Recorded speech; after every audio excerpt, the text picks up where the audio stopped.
बड़ा भगवान को प्रसन्न करने का काम कर रहे हैं? बिल्कुल नहीं। आप गीता पढ़ोगे तो आपको ना काबा जाने की जरूरत है, ना काशी जाने की जरूरत है। तेरे घट में बसे भगवान, बाहर तू क्या ढूंढे। लेकिन वो घट कौन सा है हमें ये नहीं समझ में आता।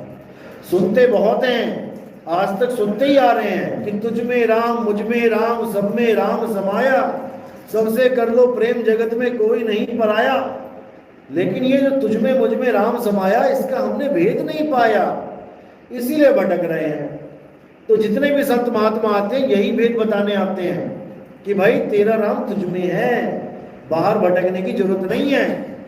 ज्यों तिलमाही तेल है, ज्यों चकमक में आग, और तेरा साईं तुझ में है, जाग सके तो जाग। तेरा साईं तुझ में है, यानी परमात्मा तुझ में समाया है, लेकिन तुझे अपना असली अस्तित्व ही नहीं समझ में आ रहा। कभी तुम अपने आप को बच्चा समझने लग जाते हो, कभी बूढ़ा, कभी जवान, कभी लड़का, कभी लड़की, कभी कुछ। इसीलिए वो दूर है, क्योंकि जब तक तुम कुछ भी अपने आप को मानोगे तुम अपने आप से ही दूर हो जाओगे। तुमने अपने आप को कुछ नहीं मानना है। जो भी चीज दिख रही है तुम्हें, तुम्हारा शरीर, तुम्हारा मकान, तुम्हारी दुकान, ये सब दृश्य हैं। शरीर भी एक दृश्य है और तुम शरीर को देख रहे हो, तुम दृष्टा बने हुए हो। अब इसी दृष्टा भाव को असत्य बोला गया है। दृष्टा सत्य है लेकिन दृष्टा भाव असत्य है। दृष्टा सत्य क्यों है? क्योंकि दृष्टा हमेशा देखता ही रहेगा, चाहे स्थूल को देखे, इस दुनिया को देखे, देखता देखता देखता थक जाए, सोचा बहुत देख लिया, अब सो जाता हूं। अब जैसी सोया तो यहां दृश्य खत्म करके वहां देखने लगा, सपने देखने लगा, कुत्ता बिल्ली हाथी घोड़ा देखने लगा, जंगल पर्वत देखने लगा, नदी नाले देखने लगा। उसको कोई पूछे तू तो थक गया था देखता देखता, अब क्यों देख रहा है? क्योंकि वो नहीं थका था, इसकी आंखें थक गई थी, आंखें थक गई थी, आंखें टिमटिमाने लग गई थी। वो नहीं थका, वरना वो सो जाता। लेकिन सोया कहां? सोया तो केवल शरीर था। बिस्तर पे शरीर सो गया और वो अंदर जग गया। अब जैसे ही अंदर के सारे सीन देख के बाहर आ रहा है तो हर कहानी बता रहा है घर वालों को, आज मैंने ये देखा, आज मैंने वो देखा। अरे भैया तू तो सोया हुआ था, तूने क्या देखा?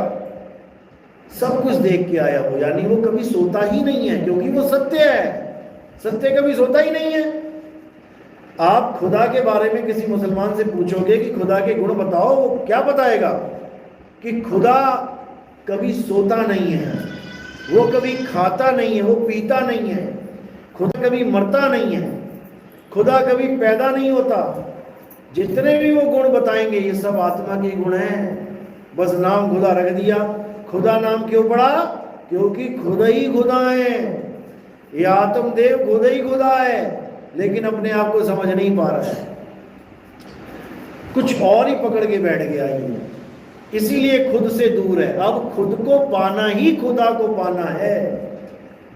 लेकिन ये बात जल्दी समझ में नहीं आती, क्योंकि जब हम बात करते हैं कि खुद को पाना तो बंदा सामने वाला सोचता है ये अपने शरीर की बात कर रहा है कि खुदा ही खुदा बन गया। अरे शरीर थोड़ी नहीं खुदा है, शरीर खुदा नहीं है। खुदा वो है जिसके आगे खुदा ने सजदा करवाया था सबको। खुदा ने किसके आगे सजदा करवाया था? आदम अलैहिस्सलाम के आगे सबको सजदा करवाया। लेकिन कोई गलत फहमी में ना रहे कि उनके शरीर को सजदा करवाया। शरीर तो मिट्टी का था, मिट्टी को क्या सजदा करें? उस मिट्टी को जिसने जीवित कर दिया था, यानी वो आत्मा, उसको सजदा करवाया था। उस आत्मदेव को सजदा करवाया था जिसने मिट्टी में जान डाल दी, मिट्टी को चलाने लग गया, वही खुदा है। लेकिन उसको समझना बहुत बहुत ज्यादा विवेकियों का काम है। आम बंदा नहीं समझ पाता आत्मा को। इसलिए गीता में बोला है कि बहुत से लोग आत्मा के बारे में खूब बताते हैं, बहुत से लोग खूब अच्छे से सुनते हैं, लेकिन बहुत से लोग कुछ समझ ही नहीं पाते हैं। ये बात कहाँ की चल रही है? क्योंकि आत्मा को इसलिए नहीं समझ पाते क्योंकि आत्मा को देख नहीं सकते, ये दिखती नहीं है।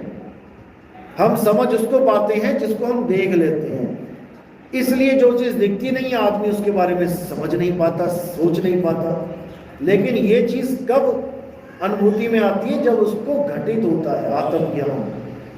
जैसे करंट को हम देख नहीं सकते, एक तार है बिना कवर्ड की तार है, नंगी तार है, उसमें पूरा करंट फ्लो हो रहा है, लेकिन आप देख नहीं सकते। अगर आपको वो दिखे, करंट दिखने लगे लोगों को, तो कभी किसी को करंट लगे ही ना, क्योंकि वो देखेगा अरे ये हरा हरा करंट तैर रहा है इसमें। तो पानी के कलर का भी अगर करंट बन जाए तब भी पानी दिखेगा ना, पानी भी दिखता है, तभी तो पानी को छू लेते हो। पानी ना दिखे तो हवा की तरह हो जाए।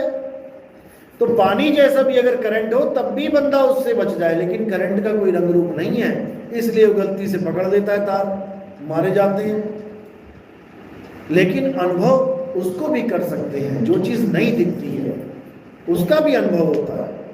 इसी प्रकार आत्मा का तो इतना जबरदस्त अनुभव है, जो इस मिट्टी को जीवित रख के बैठा है, सोचो कितना पावरफुल होगा वो। जो इस काया को, इस मिट्टी को, अभी आत्मदेव का कनेक्शन खत्म हो जाए इसके साथ, फिर देखो क्या है, ठंडा पड़ गया बिल्कुल। दिल अंदर ही है, किडनी अंदर ही है, लीवर अंदर ही, सब कुछ अंदर है, लेकिन कोई भी काम नहीं करेगा, मिट्टी बन गए सब। केवल एक करंट की वजह से दिल अपना काम कर रहा है, किडनी अपना काम कर रही है, लीवर अपना काम कर रहा है। तो इसी को समझना है। ये जितने भी शरीर हैं ये सब असत्य हैं, चाहे वो गुरु का हो चाहे वो चेले का हो। शरीर की साधना नहीं करनी है, ये नाभि पे ध्यान नहीं लगाना है, ये प्राणों को नहीं साधना है, इन चक्रों को नहीं साधना है, नाक पे ध्यान नहीं रखना है, बॉडी के किसी भी पार्ट पे ध्यान नहीं रखना है। ध्यान कहाँ होना चाहिए? ध्यान शब्द गुरु में होना चाहिए, शब्द गुरु में ध्यान होना चाहिए। लोग कंफ्यूज हो जाते हैं कि हम शरीर की साधना कर रहे हैं कि आत्मा की साधना कर रहे हैं।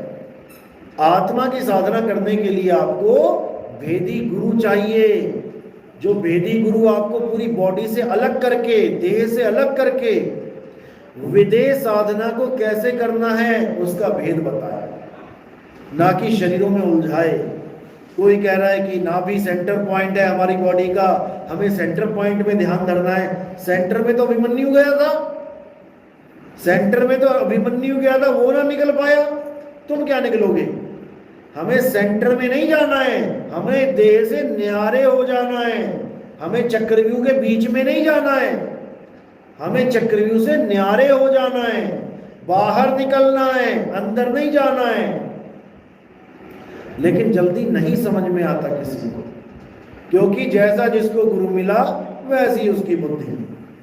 लेकिन अब कबीर साहब का जो ज्ञान उजागर हुआ है, ये पूरे विश्व में एक नई चेतना को जागृत करेगा, और जितने विवेकी हंस हैं ये सब एक झंडे के नीचे आएंगे। एक झंडा कौन सा है? सतनाम का झंडा है।